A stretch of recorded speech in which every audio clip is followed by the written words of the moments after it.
done by student speakers once or twice a year.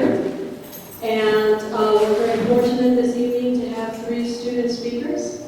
But before we begin, I'd like to ask Deacon Bainey Lamont to lead us in an opening prayer.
Again, welcome all of our faculty and staff and students and community colleagues.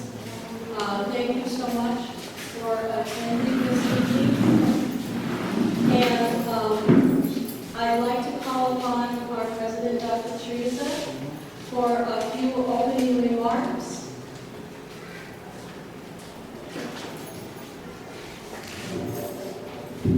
Come on, Mary. Good evening and welcome again. It's my pleasure and my privilege to attend this session this evening. I remember this time last year when I was only a couple of months old here at college, and I was intrigued, I was interested, I was fascinated by what I saw with regard to the Capstone program. So it gives me great pleasure this evening to be here again to witness the presentations that will be delivered by our students. I also acknowledge the rest of the students who are here. I acknowledge my colleagues who are here from the faculty and from the staff. We are great supporters of these initiatives because we know just how important these initiatives are, these programs, these activities are to achieve the learning outcomes, not just for the college, but most importantly for the students that are participating in this event. From this experience, students, if I may address you directly, I wish you all the best. You know that we are here to support you. I know that last year there were a couple of nervous presentations at the beginning, but just remember we're here to support you, and so we're looking forward to your presentations. Just fun. That's the one. So, I wish you again all the best. I also would like to thank my colleagues, especially in the last, who have taken, who have always been your supporters, your teachers, who have walked you through the challenges that you've encountered to be able to bring you to this evening's presentation. So I think I've said enough because tonight's your night, it's not ours, and so all the best again from all of us.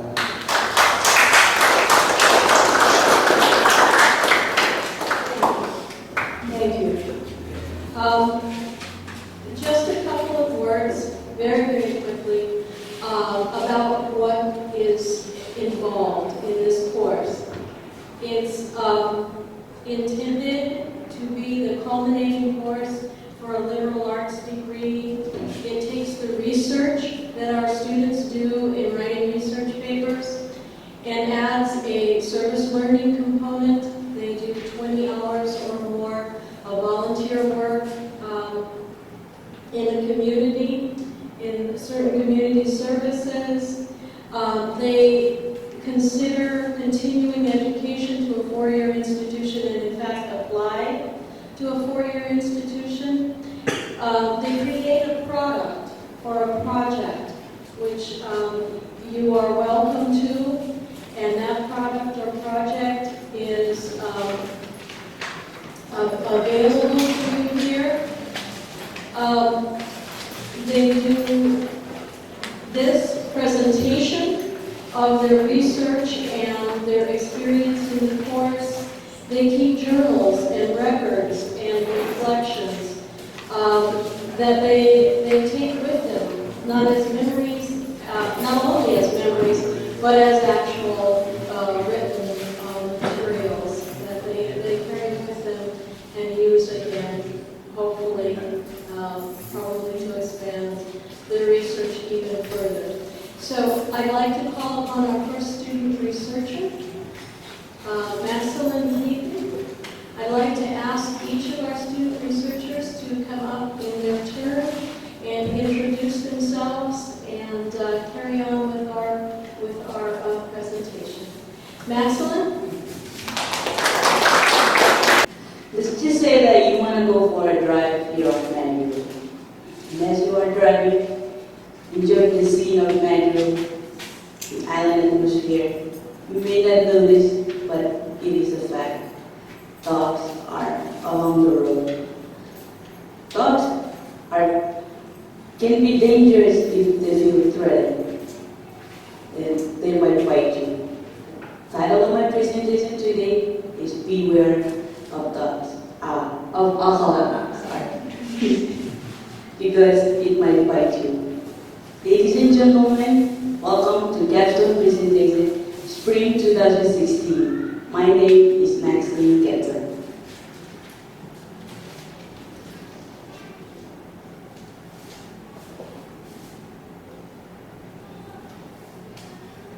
I will first talk about what I found while I was doing my writing research in English 220.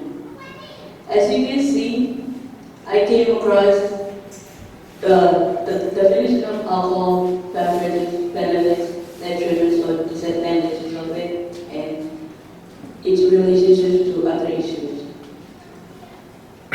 Alcohol beverage is a depressant that releases anxiety. Rosa wrote that it is a depressant that numbs the nervous system. To simply put, alcohol beverage is a lethal drug that destroys one's life without them knowing it. Businesses benefit from alcohol beverage by selling it. Studies have shown that people can also benefit from alcohol beverage. And how? If you drink moderately or lightly, doctors say that the chances of getting heart disease, even diabetes, is pretty low. But if you overdrink it or drink heavily, you are destroying your body and you are destroying your relationship with your family, friends, and even co-workers. Alcohol abuse is a contributing factor that leads to suicide, car accidents, students dropping out of high school, offensive crimes like robberies, thefts, burglaries, and even workers being terminated from their workplace if they abuse it.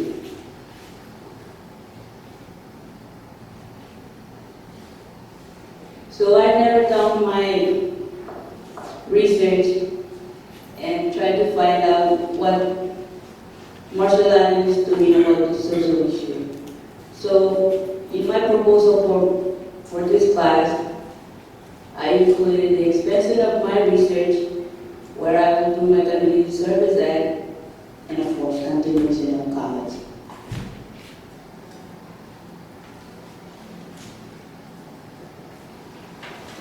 The expansion of research, I came across two things: data collection, center education. One of the co-workers at my community service told me on my first meeting that without data, we cannot make relevant and meaningful decisions. So the data collection to where I was doing my community service at is verifiable. They collect data through surveys, community outreach to schools and web tools to the residents of this island. While they're doing the community outreach, they are teaching the students at schools about the negative effect of alcohol and how it can affect their future. In Wetos, they teach the landowners and the residents the negative effect also, and then the local ordinances and national laws concerning alcohol and tobacco. Vendor education is when the workers are educating the store owners along with the cashiers about the laws and ordinances of this island and the government, which is selling of alcohol and tobacco to minors is illegal, and there is a certain fee. If you commit it twice, you will pay double the fee plus jail time. And there is a program for that to check if the store owners are complying with it. It's called the Compliance Check Program. I did my community service at Kumil Pabarai Coalition, and I got to work with some awesome people, especially with the Alcohol Compliance Check Program. They do their compliance check every 3 months in a year to check if the stores are still complying with their laws that are being posted at their stores. And I helped input data, and from inputting data, I noticed that most stores here in Metro, if they are not being checked, then they don't comply with the law.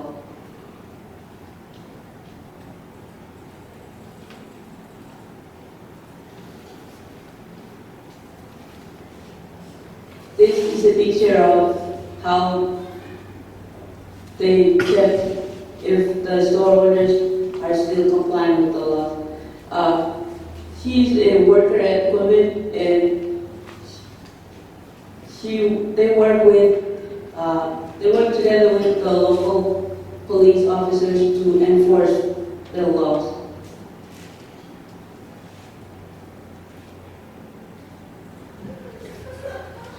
Continuation of college, I chose University of Hawaii because it's near.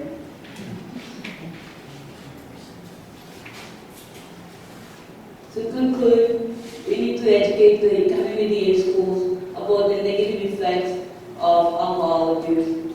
And we also need to keep reminding the students, people here on Metro about the laws and ordinances that the government have made in order to keep the peace of the island. We need to raise awareness all throughout the year.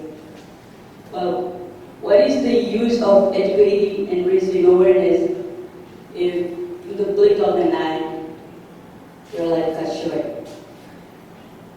I'm standing here today presenting to you about the negative effect of alcohol, while one of my cousins is laying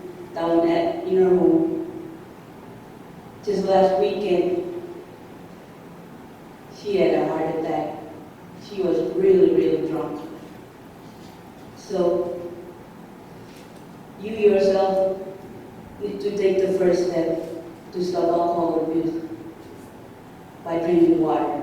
And the good thing about water, it doesn't bite you.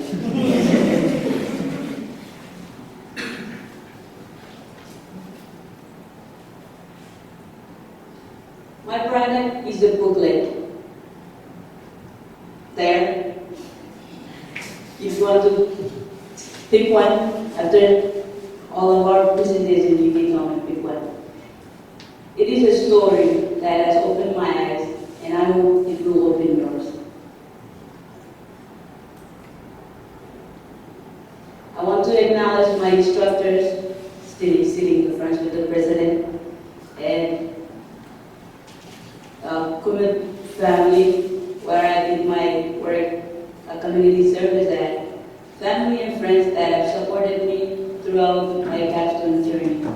A special thank you to Wilbert Allen, who helped me with my booklet, and also to my colleagues, these two in front, who have been with me from the beginning of this semester.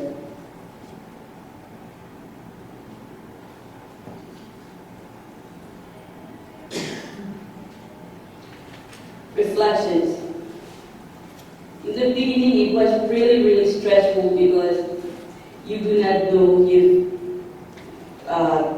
the people at your community service will accept you or not. And then it became frustrating because you know that some of the stores here on Metro, they are not complying with the laws. It was challenging because I did not know what to write for my product, but in the end, I felt really, it's like a weight has been lifted off my chest. So once again, ladies and gentlemen, drink water. Thank you.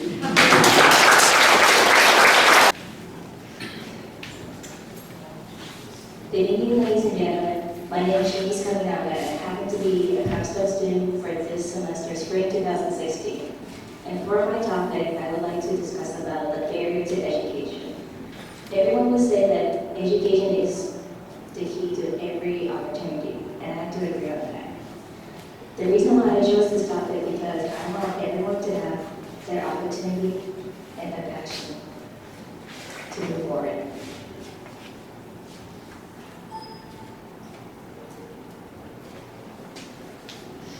Before I continue with my research, Capstone happens to be a continuing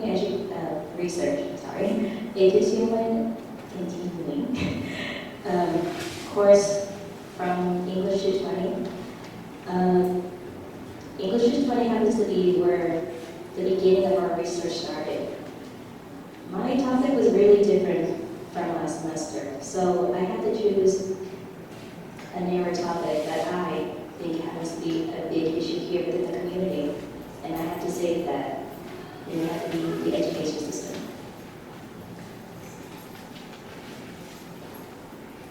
In my proposal, I'll be outlining the issue, and for my project, it happens to be a short little film right over there. I hope you all enjoy it with some of my creativity and a music video that I made. In the project, it shows how I see and what is the barrier that's stopping a person here in the Marshall Islands from continuing their education, from stopping their passion. In the video, I'm trying to say, don't let anything or anyone stop you from continuing your education and also what you want to do. What is the barrier, you might ask? It happens to be the financial support to complete an education. I find that as a barrier because it is so hard to continue an education when you need that financial support. And it's hard here because we're trying. We would try so hard to get to a good high school, to get to a good college, and come back here for our country.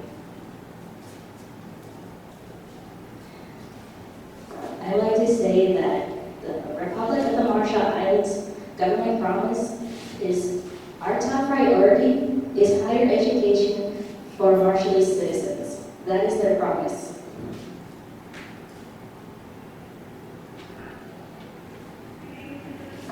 In this slide, you can see that these are governmental support issues. These are some of the issues I think that's connected to the barrier of education.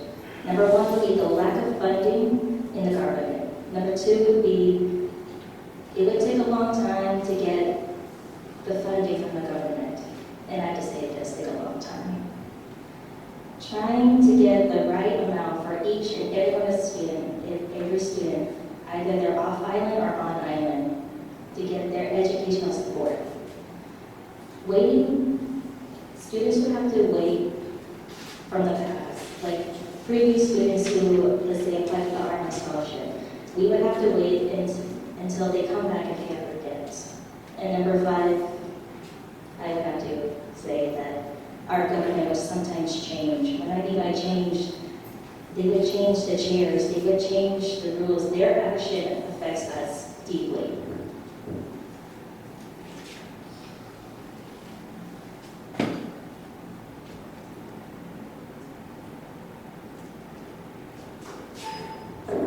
Sorry.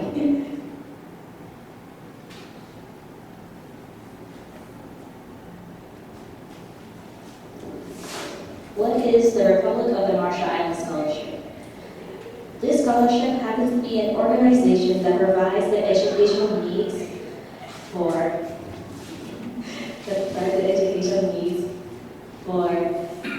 young Marshallese citizens who wants to continue their education. And it happens to be also the country's own scholarship.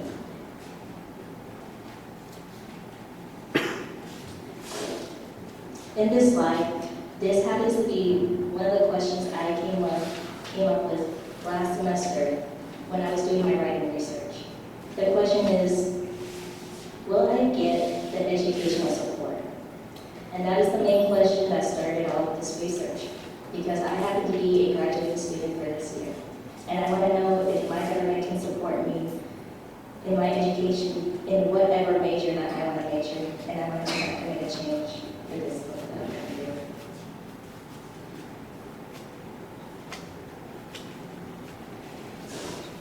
How does this affect the students? It affects them strongly because Marshallese students would want and apply for the RMI scholarship. In a way, it seems they only depend on the RMI scholarship because they would have difficulties of applying for other scholarships, and I would understand from their point of view. And also, there are a few students who are attending other universities, and they would always ask more of their funding because they need more textbooks, they need more textbooks for their classes. And for some of you who are nursing students, some who are law students, they would need a lot of materials to complete their education.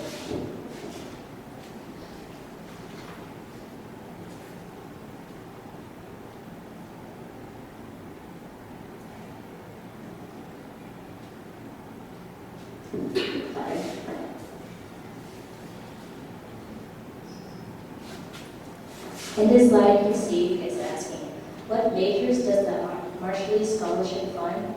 And these are some of the majors that I found during my research. Number one is agriculture, and number two is health. I was surprised to know that some of the majors would be changed for a year or per semester. And I have to say, it's kind of hurtful. It kind of hurt me in a way because it shows that I cannot major what I want to major in the future.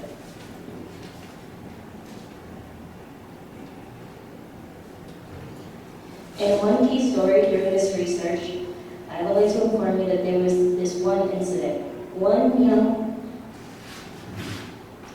Marshallese woman happened to be attending right now at Boston University. She applied for the RMI scholarship. Her payment came very late, and she was very sad with the small amount that she received. Not nearly enough to pay her textbooks or I think it will be enough for probably her meals, and that's about it. So right now she happens to be working in 2 different jobs, which I have to say is very sad. Because she also happens to be a global student.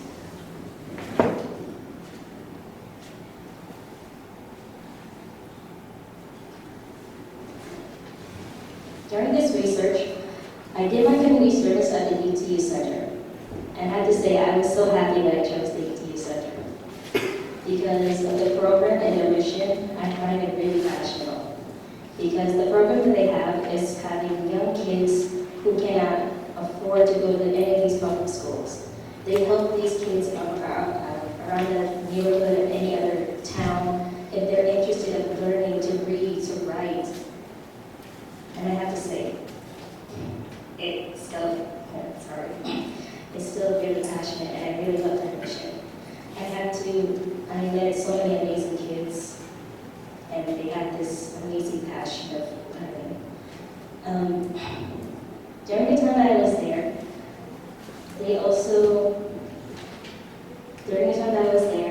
I wanted to know if these kids will be eligible enough in the future, if they could apply for the RMI scholarship.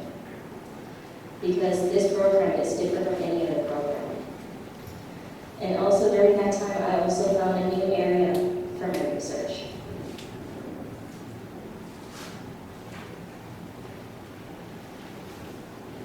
At the UTU classes, they have many children. I have to say they're really loving, really energetic. And they would divide them by their age and also by their grade level. The UTU children, during their classes, they speak 2 languages, English and Marshallese, to help them learn how to speak and communicate with others very well. And like I said, I chose that place because I wanted to know if these kids will ever get the chance of applying and continuing their love of learning. Until I met one particular student.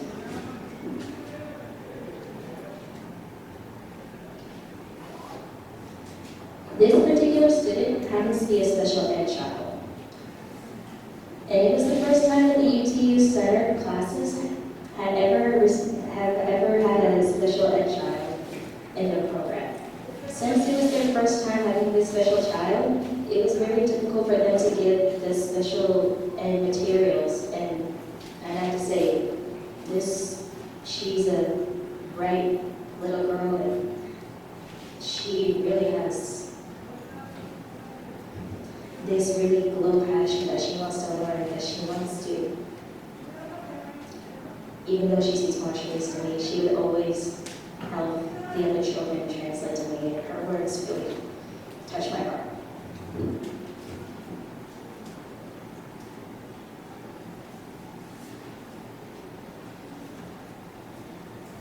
The additional finding of expansion of research that I did for this semester would be the small numbers of special ed classes and programs.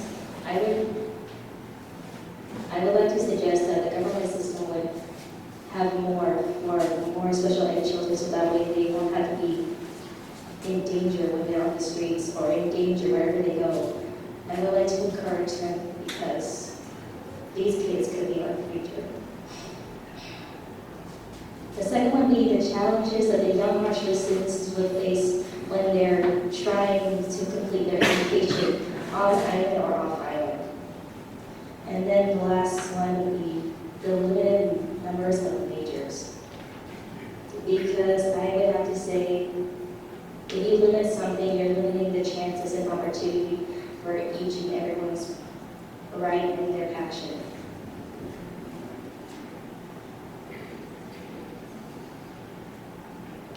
Sorry, that was not part of my slide. Technical difficulties, I'm very sorry. Now I will show you a small clip of my trailer of my research, the barrier to education. I hope you enjoy it.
Most students are facing these issues now, and they have for a long time.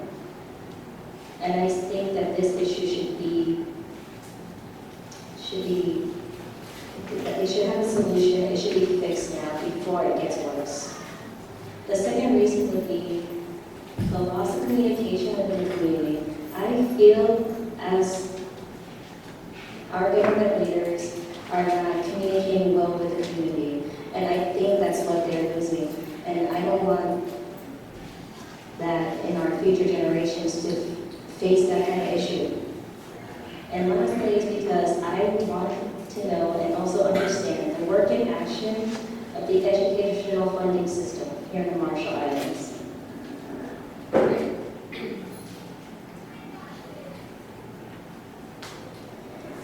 Both sides of this topic. In this slide, it talks about how people, what their point of view, what's their opinion. For the students, as you can see, they would want to know about their funding. They would ask questions, unanswered questions, and they would get upset, and they would have more questions of why they cannot continue on. And as we see in the RMI scholarship, I can understand that they were very busy, and because they were very busy with the elections and after the elections, so I can understand that and their work.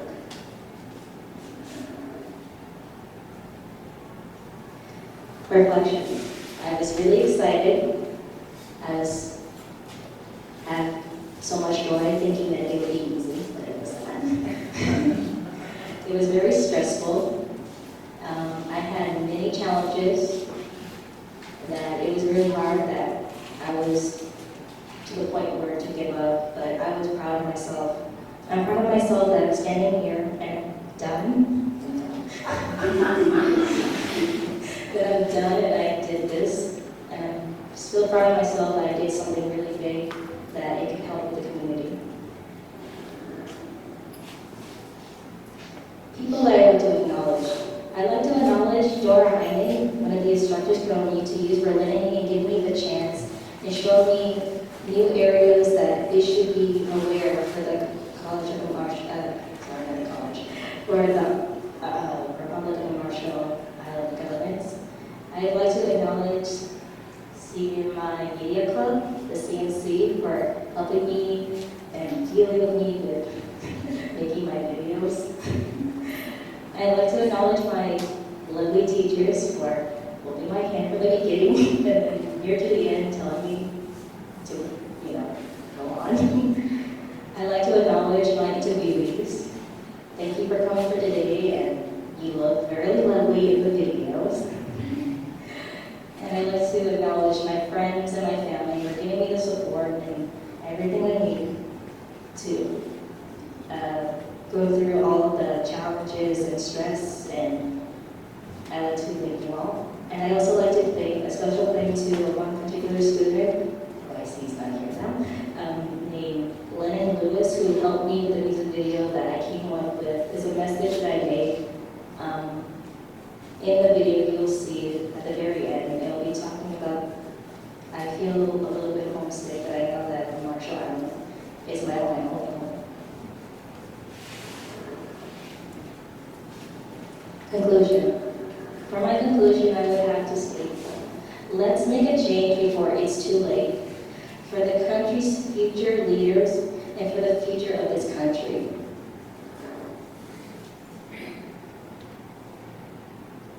Thank you all for your time. Good evening, ladies and gentlemen. My name is David, and during the part of this semester, I've been making my research on how we can manage to be sustainable by doing sustainable environmental practices.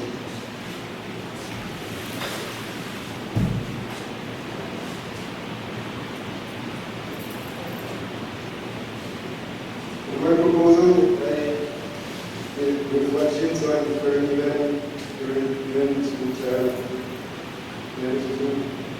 I was for the community service plan, and most of the expansion of this facility is on how we can manage to provide sustainable practices such as agriculture and educating the locals in our island on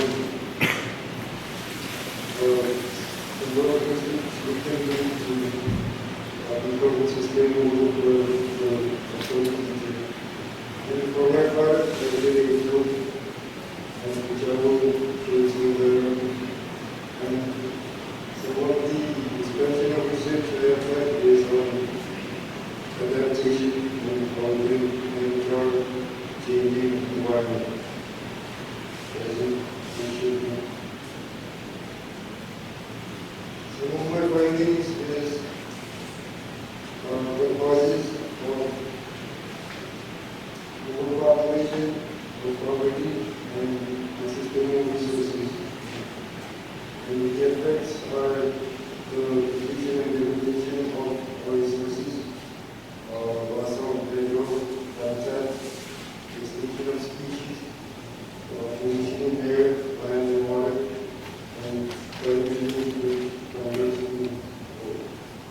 also includes energy, overwhelming climate.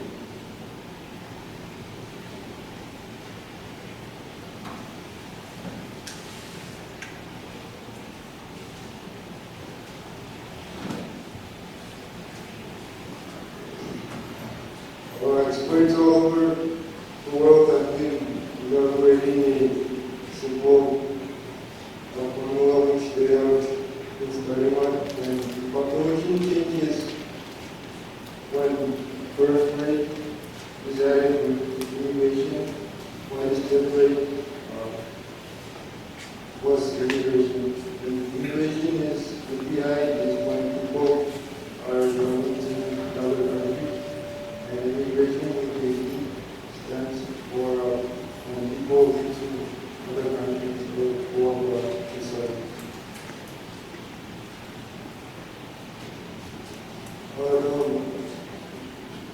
Now, my findings is for environmental problems is poverty. When people become poor, they tend to consume more of our world's resources.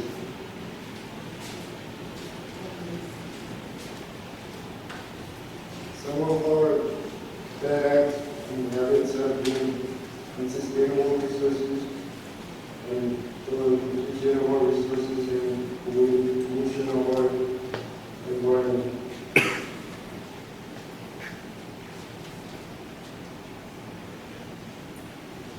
So my solution, I came up with several things, which is education, family planning,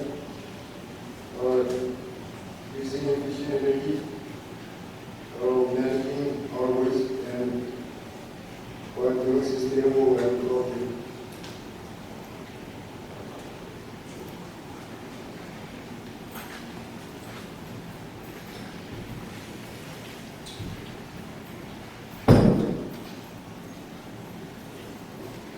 During my community service learning, I conducted in the MIHS learning club, and some of the barriers which I have worked with for the past 4 years is mostly the wind and soft spring, which is created by islands and salt.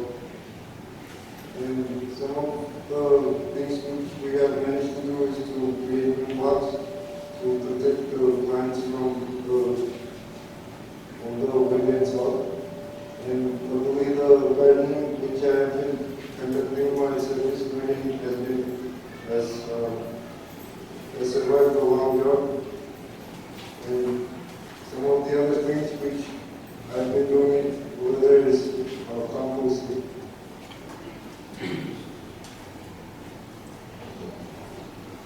So from my conclusion, we should do sustainable acts to keep our environment and world, which is our only home, green, and with our healthy lifestyle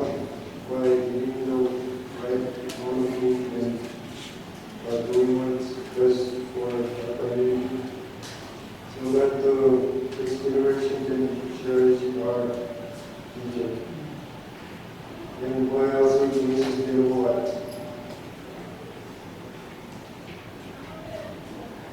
During my research, these are some of the things I helped to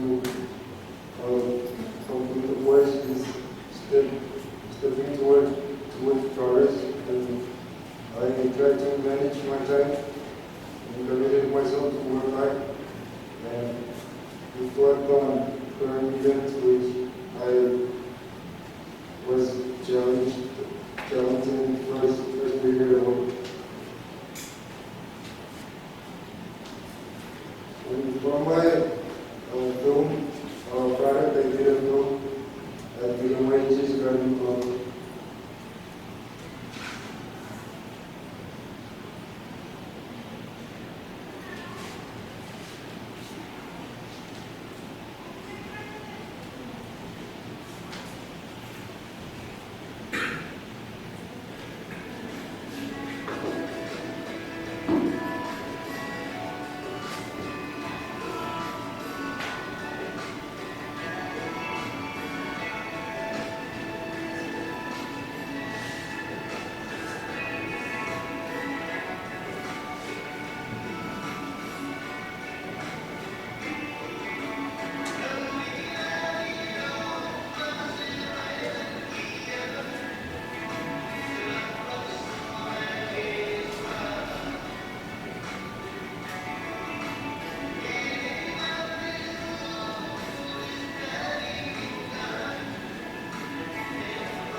I would like to give a quick thank you to Captain Nuevo.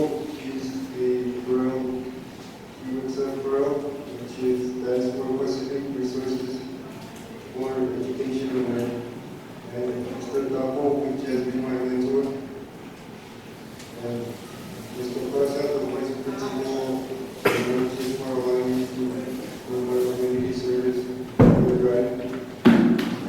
My advisor,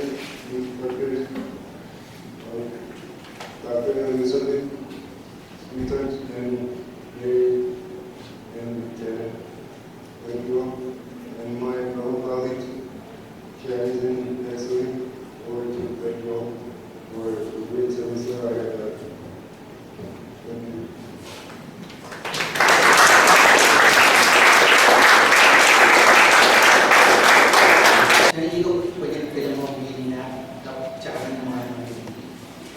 teacher dia.